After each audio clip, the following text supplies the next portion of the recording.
Good morning once again, grade 11. So we are now in week 4, and week 4 will focus on lesson 7, which is self-development, and lesson 8, which is stress and mental health. Ayan, so napapanahon na ang topic natin for this week. So let's start. But before we begin our discussion, so let's have a little review of what we discussed now in week 3. And in week 3, no, we were able to discuss now the developmental tasks of teenagers, now which is what developing your self-identity. And at the same time, now we were able to develop the different and discuss the different challenges of the adolescence. So it may be biological, psychological. We also discuss the different health issues, no, and the social issues as well. And of course, now we were able to discuss the different significant people in your life, no, as agents also of socialization. And these are our parents, your siblings, your friends, your teachers, and the community leaders. Okay, so let's move on. Ayan. So for our objectives in this week discussion, so after going through this module, you are expected to, number 1, identify ways that help no one become capable and responsible adolescent prepared for adult life. And the other objective is discuss understanding of mental health and psychological well-being to identify ways to cope with stress during adolescence. Okay, so let's begin. Ayan. So let's have muna our opening activity.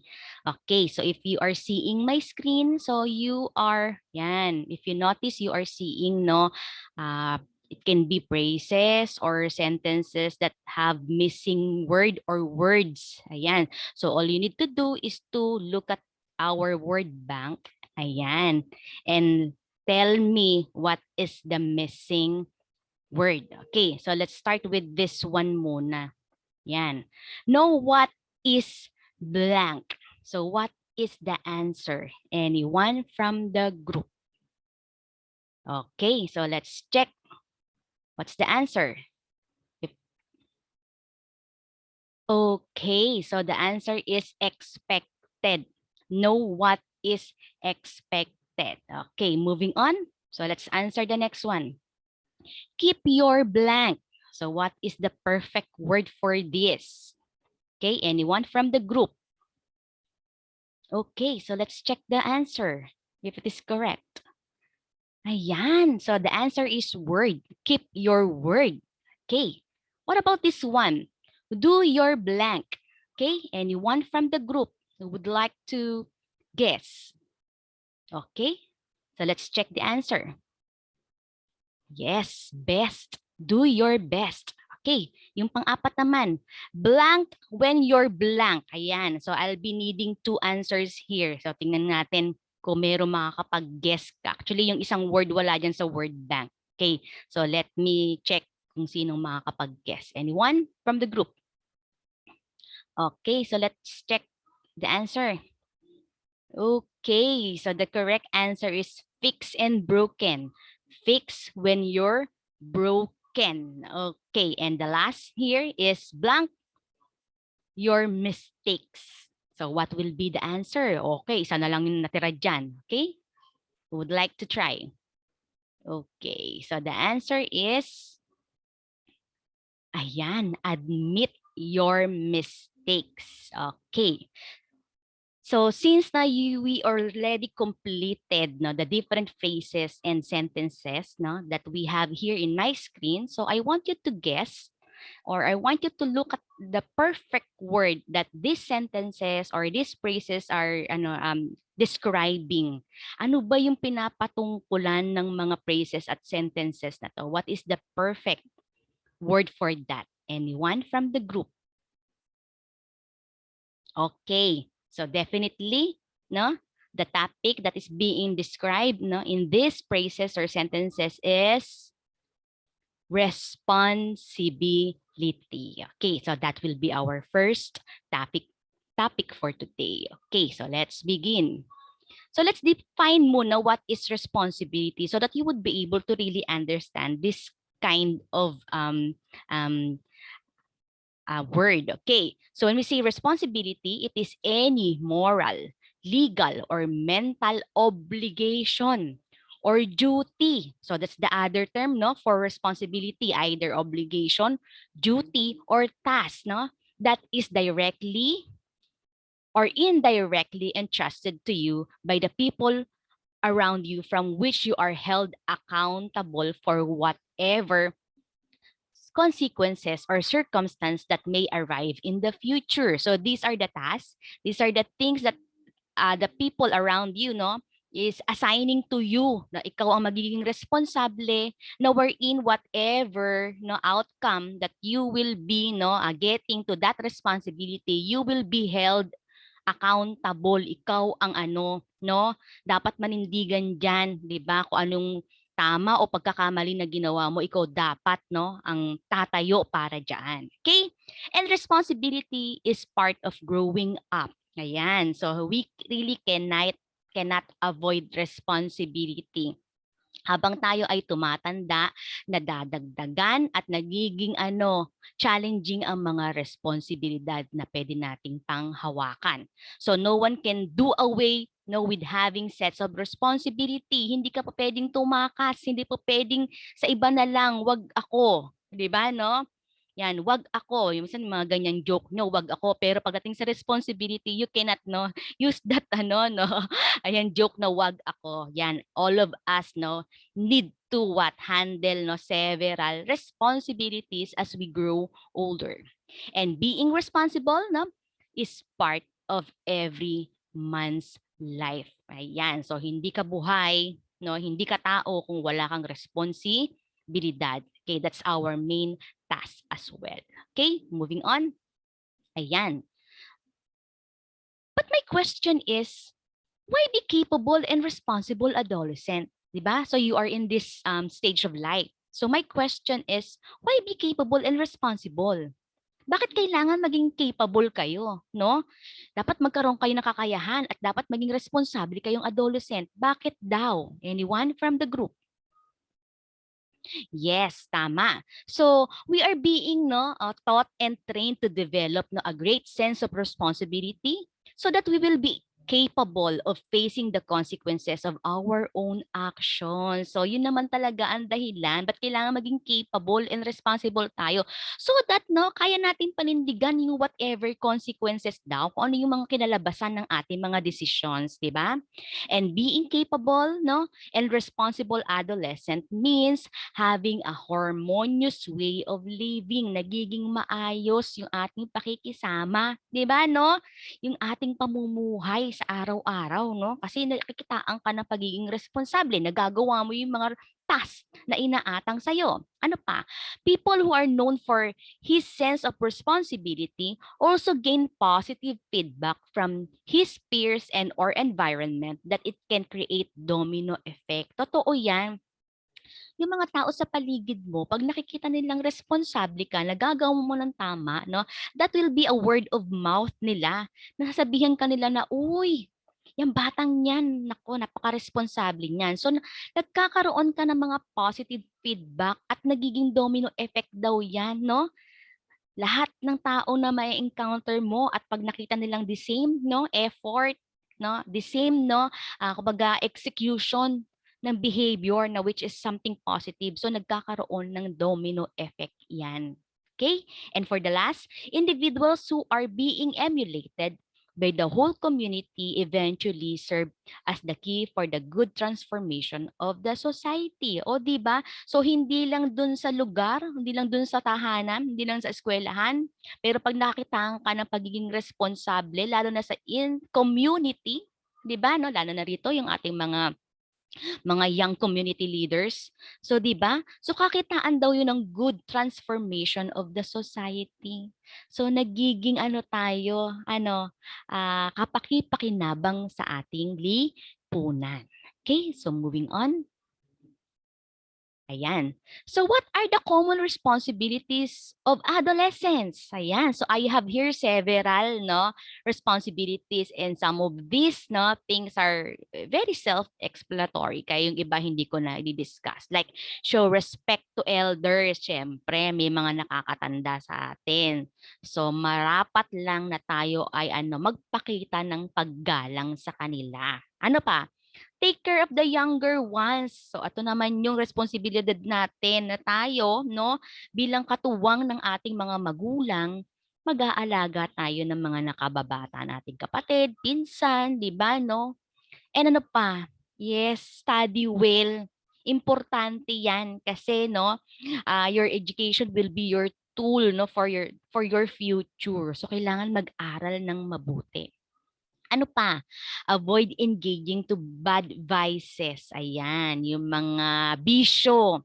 I just hope no na hindi nyo no nilulunod yung sarili nyo sa mga iba't ibang bisyo, at alam nyo dapat na pag yun ay mali, hindi nyo na dapat pangatawanan pa siyang gawin paulit-ulit. Okay?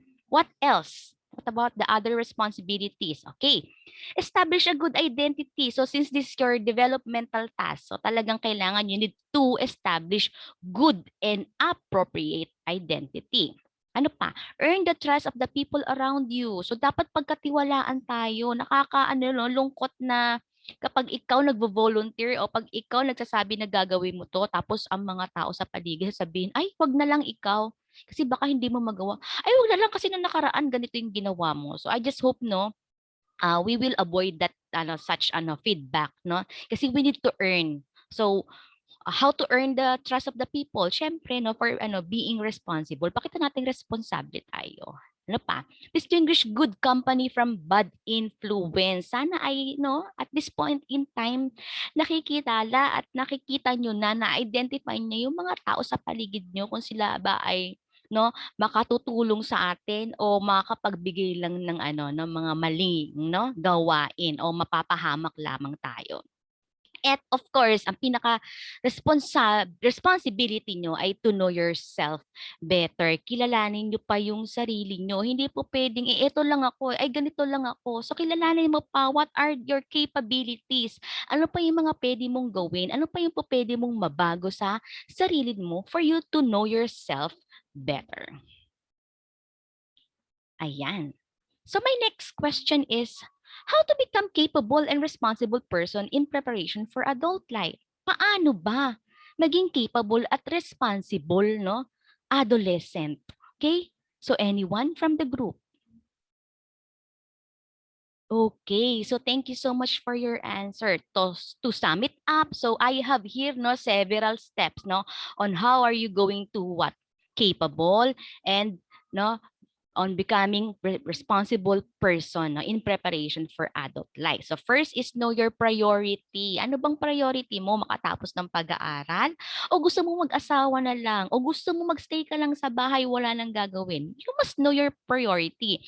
And these priorities must be what? Kailangan may magandang effect para sa iyo at para sa kapwa mo, di ba? For your own good dapat palagi. Ano pa? Have focus. Kailangan, no? If you know your priority, dapat nakapokus ka dyan. Hindi po pwedeng konti lang na masway ka ng mga bagay. Wala na, hindi mo na itutuloy. Di ba? Next, be decisive. Dapat no lagi kang sa alerto sa pagde-decide, no? Ito yung priority mo, ito yung focus mo. Therefore, kailangan mag-decide ako for my own good.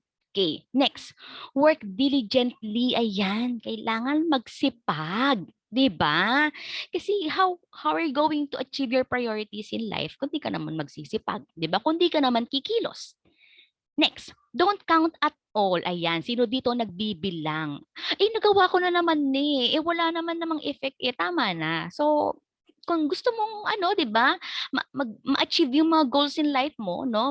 Makuha mo yung mga priorities in life mo, ay hindi ka dapat magbilang. Kung nagkamali ka, try uli. Huwag mong sabihing, ay nagawa ko naman eh. Tama na. So, don't count at all. Sige lang hanggang sa hindi mo nasusumpungan yung success na tinatawag.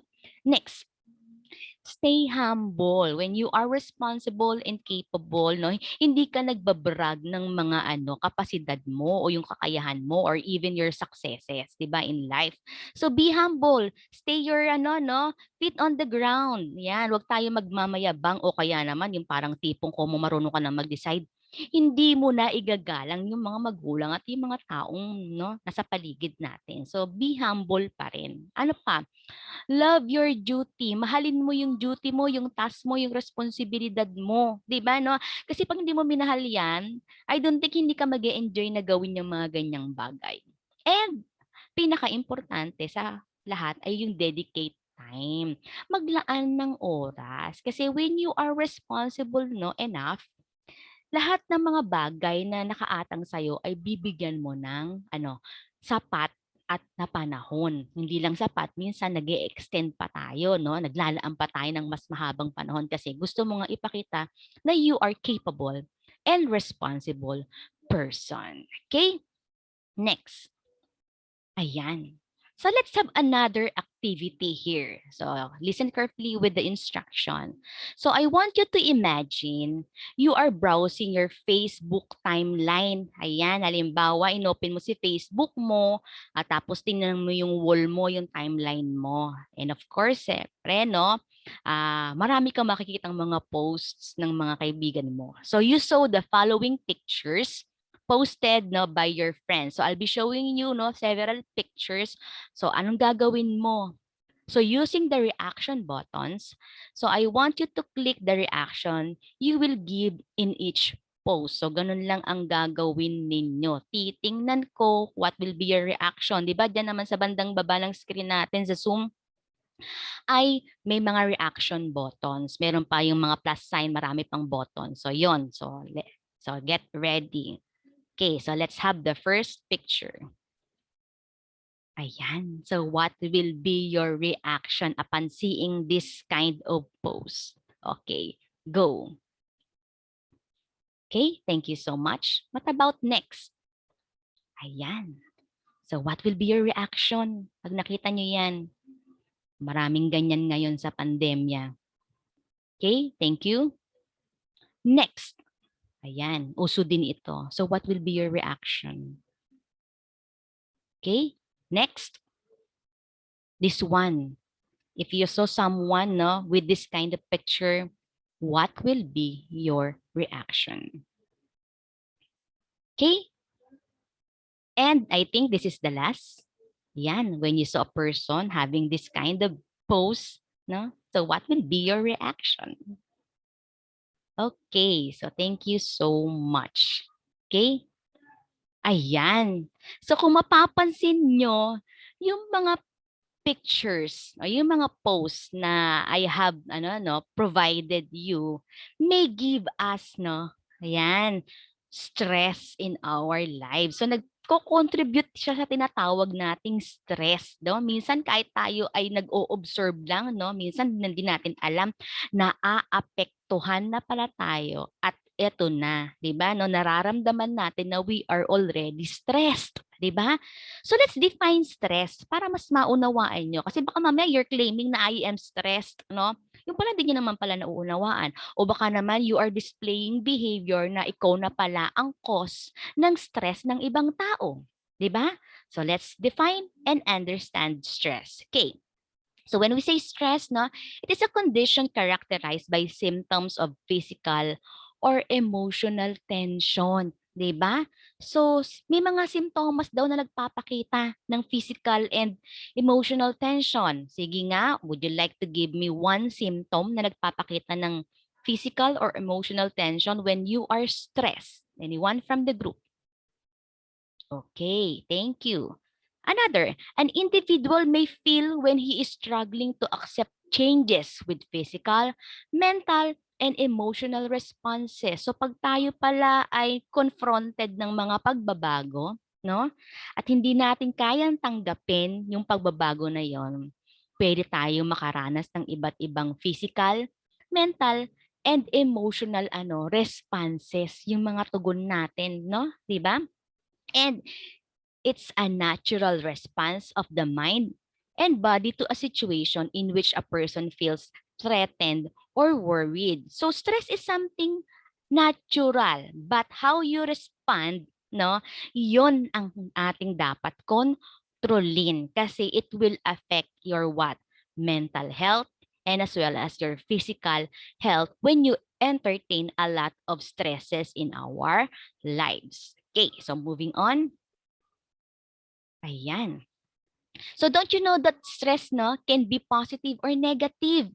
So hindi lahat pala ng stress ay pwede nating i-claim na negative. So meron din palang mga situations no or changes in our lives that can be what? Positive no in nature. And stress no was used to describe no a variety of unpleasant feelings no such as over time no we feel angry, conflicted, overwhelmed, frustrated or fatigued. So yun nga lang, minsan, no, we always associate our stresses in a negative manner. Yun nga yung mga unpleasant feelings na nararamdaman natin. Okay, so moving on. Ayan. So alam niyo na yung stress. What about stressors? Who are the stressors in your life? What are the stressors in your life? 'Di ba, no? So ano ba 'to? Sino-sino ba 'to? Ano-ano ba 'tong mga ito? Yes, of course, no? When we say stressors, so these are demanding or threatening events around us, yung mga pangyayari na hindi tayo prepared for that. Yung mga bigla ang mga pangyayari that can really threaten us, no? So, pwede sila yung maging stressors natin. And it can be events na that can cause stress, no? And the organism's biological and behavioral response to the stressor, di ba? And who or what are those, no? Ito yung it can be your work, no? Yung mga activities, pag nagpapatong-patong na yan, no? Ang dami nang dapat na i-turn in. Pwede maging stressor mo na yan. This can be people around you, yung mga nagpe-pressure sa'yo. It can be teachers, can be your parents, no? So it can be nga events, yung mga pangyayari. It can be the environment, lalo kapag maingay, di ba? Ayaw mo ng maingay, hindi ka makapag-concentrate. So pwede mag-cause ng stress, no? It can be money, lalo kapag kulang ka sa pera, pwede kang ma-stress. And of course, the education. And a lot more, no? Na pwede natin ma-consider basta naaapektuhan ka at nagbibigay ito ng mga negative responses. So pwede natin siyang i-consider as your stressors in life. Okay, so moving on. Ayan. So let us classify no stress as stimulus, response, and relational. So dapat malaman natin yung difference ng tatlo na yan. Okay? So for stress as stimulus, no, stimulus is something that arouses or incites to activity. Ito yung mga triggers. Ito yung mga nagtitrigger sa atin. So, stimulus, pag isa. Stimuli kapag marami. 'Di ba? So, stress as demanding or threatening event or situation that causes certain reaction. So, ang stimulus mo ay yung event na yon. O kaya ang stimulus mo yung taong iyan. Pag nakikita mo, na-upset ka talaga, nai-stress ka. So, yun ang tinatawag na stress as stimulus. Okay?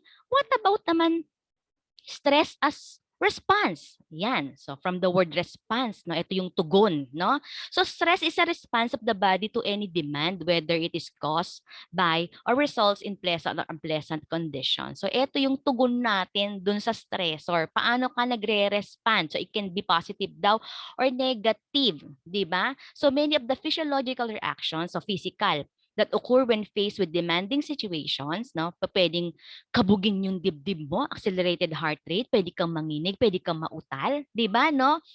Can also occur in response to things that most people would not consider to be truly stressful o yung mga positive stressors, 'di ba?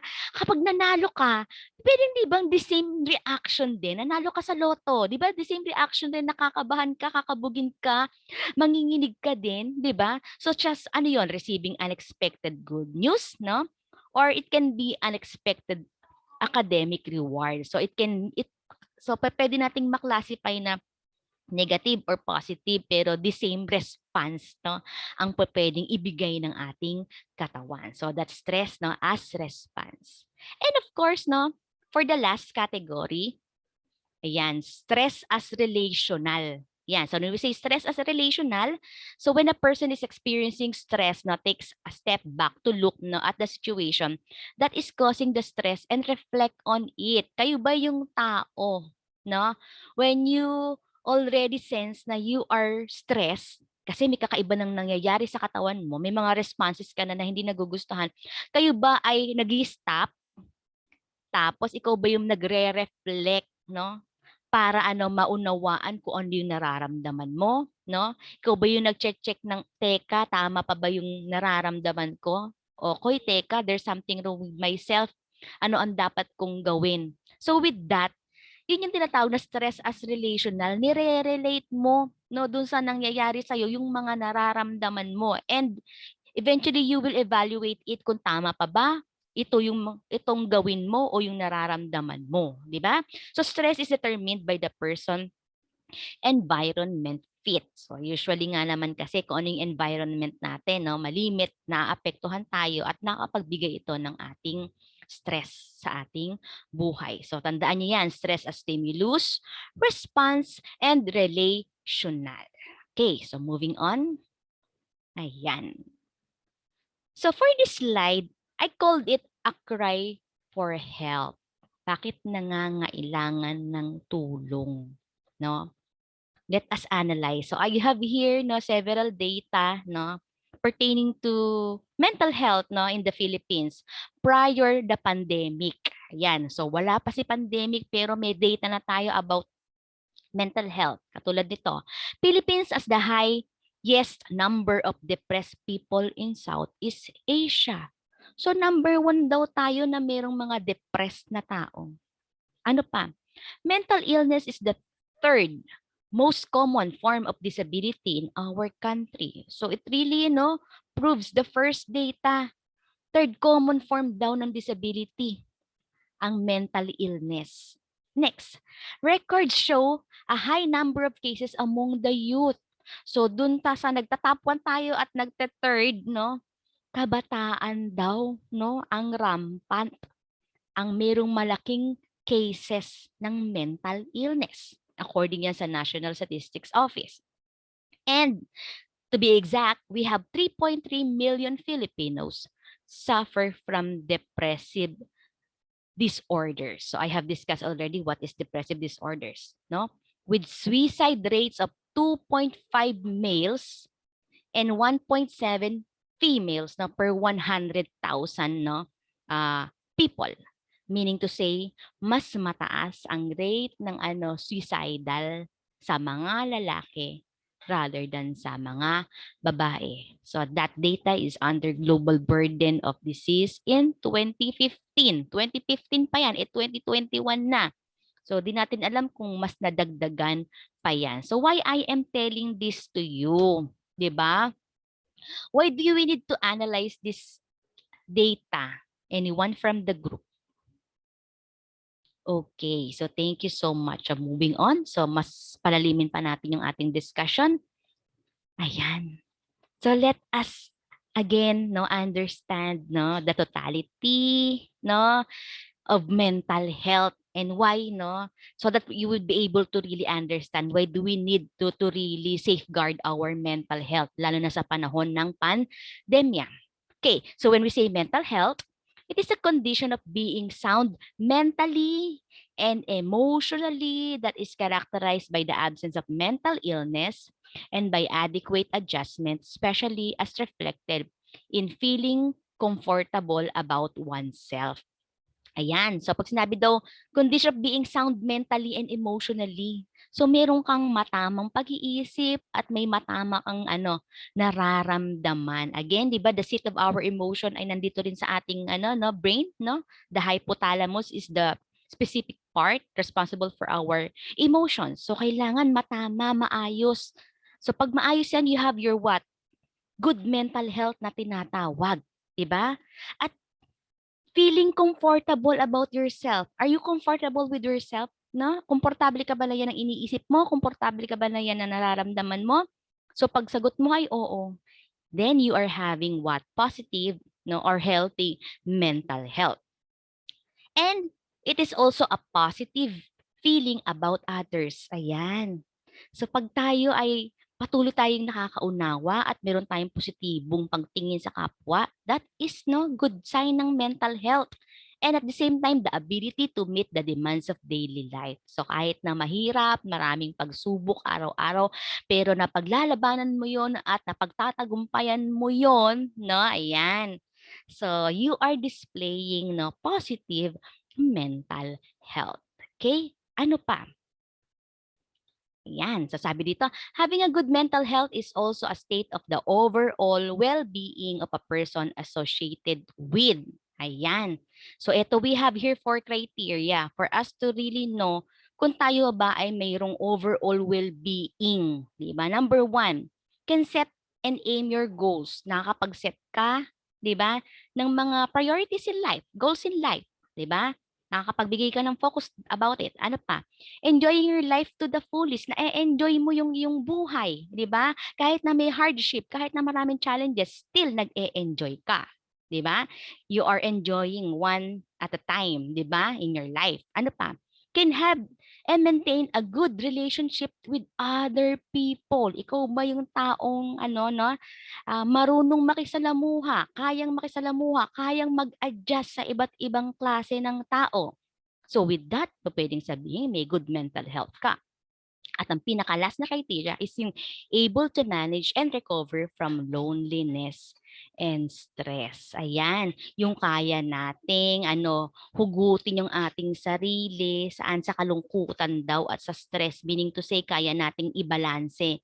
Kaya nating i-troubleshoot yung mga ganyang nararamdaman at ibalik yung ating sarili saan? Sa positibo at balancing pa mumuhay. Kasi nga, no, yung loneliness and stress ay part of our life. Hindi po pwedeng i-avoid. Pero, dapat marunong tayong mag-respond to that. So, with that, so pwede natin sabihin na you have your overall well-being as a person kung lahat yan nagagawa mo sa buhay mo. Okay? So, moving on. So, as an adolescent, apply natin, no? Apply natin. Let's have an application, no? At the stage no in your life. So, it is your task to cope with stress and manage your mental health. Ayan. So, task nyo rin pala yan, no? Aside from developing your self-identity, no? Your task is to cope with stress and be able to manage your mental health. Bakit? Kasi kalimitan sa mga teenagers, no? Dahil nga, no, it is a transition stage. So very overwhelming yung mga challenges at yung mga pagbabago sa buhay nyo. So with that, pwede kayong makaranas ng maraming stress, no? Or stresses in your life. At yun nga, baka ang tendency, bumigay ka at ayaw mo ng i-manage yun agad-agad. So your task is to cope with that. So pakatandaan niyo yan mga anak. Hindi kayo dapat susuko. Ngayon pa lang, it's a training ground, no? This adolescence stage na dapat matuto kayong mag-cope with stress and be able to manage your mental health. Why? Having a mental health means that you are stable enough to face challenges brought by the different daily circumstances. So yun yung pinaka pinaka magagarantiya na pag meron kang good mental health, ibig sabihin nun, no, you are capable and you are stable no to face challenges, no? Kung kahit ano pa mang challenges na meron yan. Okay? And whatever life may bring you, you can bounce back and get to action again. Yun ang pinaka-importante sa mental health po, no? Na wherein, no, stress ka lang, parang ganoon, no? Si Ruby ako, 'di ba? Ay, isa akong matapang na teenager, 'di ba? Mapaglalabanan kita, makakabalik ako sa normal state ko, no, 'di ba? At makakapag-move on ako at mapagpapatuloy ko yung mga goals in life ko. So bouncing back, pinaka-importante po sa lahat. Okay? Next. Ayan. So let's have the different mental indicators para talagang makita nyo na you are having good mental health. Ayan. Una is yung emotional well-being. So are you satisfied? Are you happy? Ikaw ba ay masayahin? Nakakaranas ka ba ng kapayapaan? Di ba? So that's number 1 indicator. Next, psychological well-being.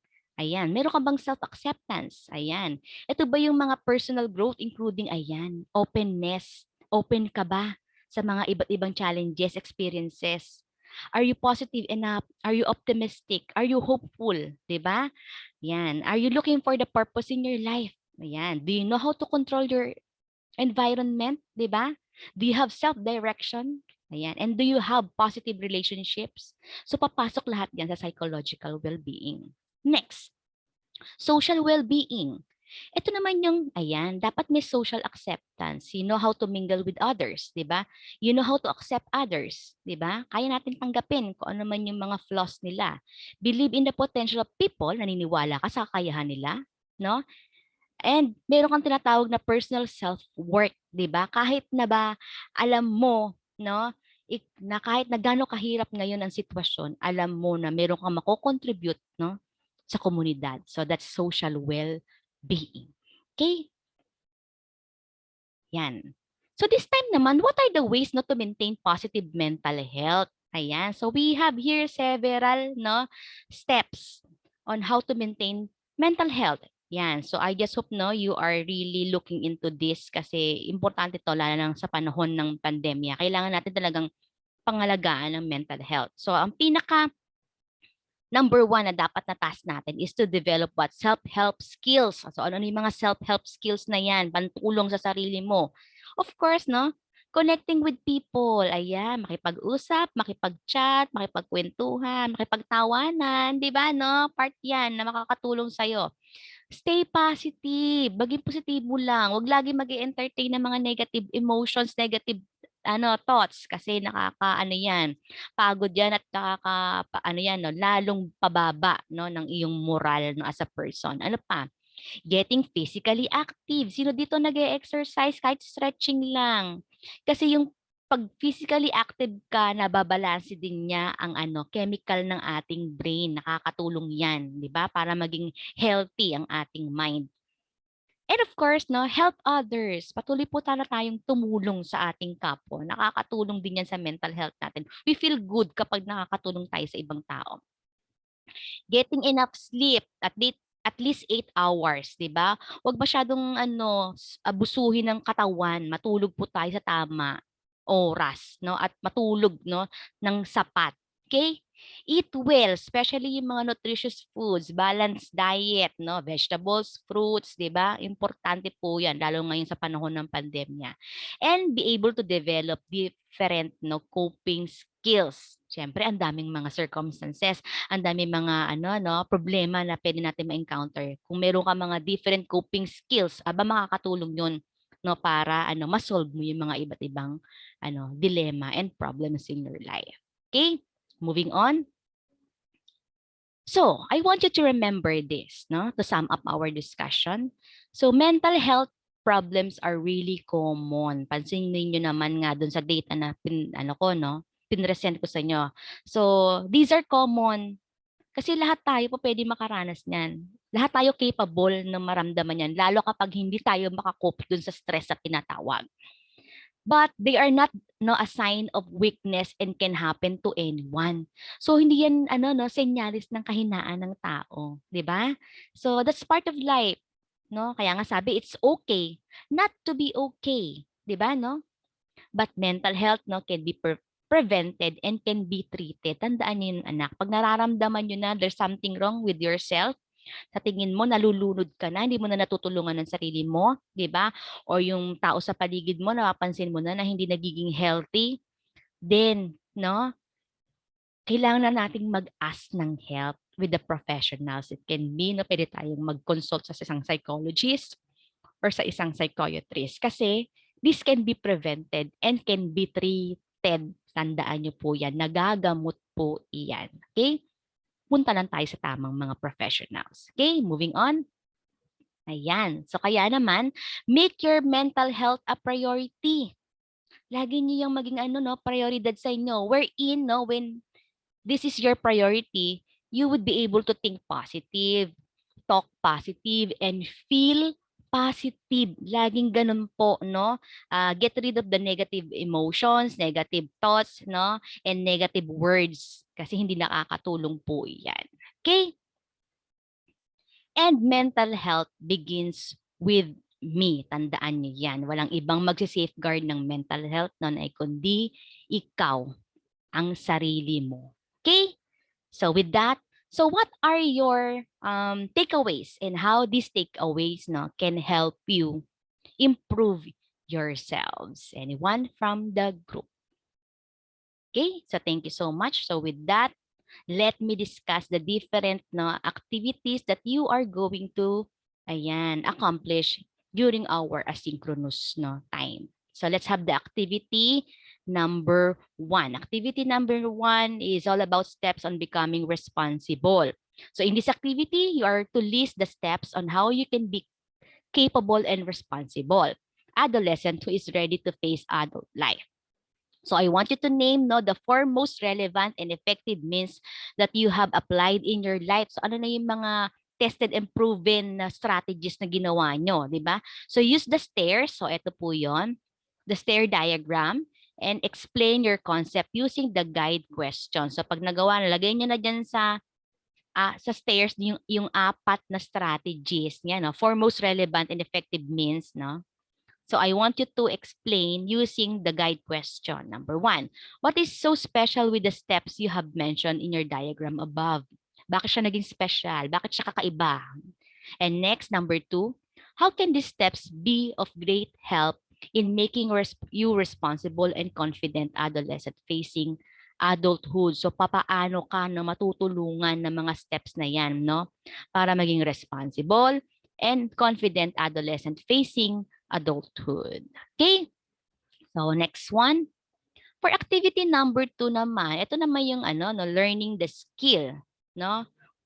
But we focus more on stress as stimulus, response, and relational. So I want you to list down experience or experiences that you had when it comes to stress and identify whether it is stress as stimulus, response, or relational. Diba? So dito lang yon. Under this, ng tatlong yan, ilalagay nyo lang dito sa baba kung ano yung experiences nyo.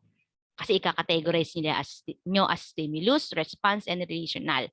And then on the fourth table, ayan, so I want you to write ways. Gawa naman kayo ng mga strategies uli on how you can nurture your mental health and well-being.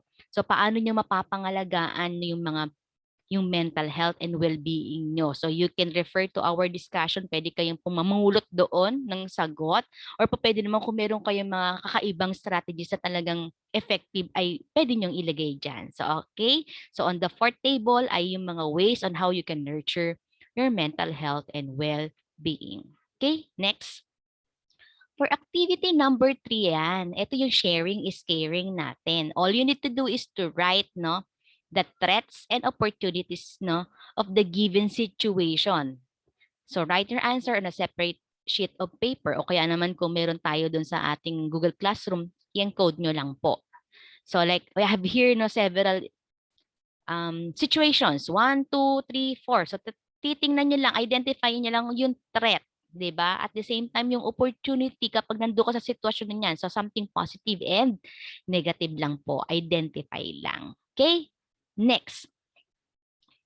And of course, for activity number 4, you are going to answer the 5-item quiz, included in our last. And for the last activity is you are tasked to write your reflection. Okay, so that's it. So thank you so much, guys. So I hope to see you next week.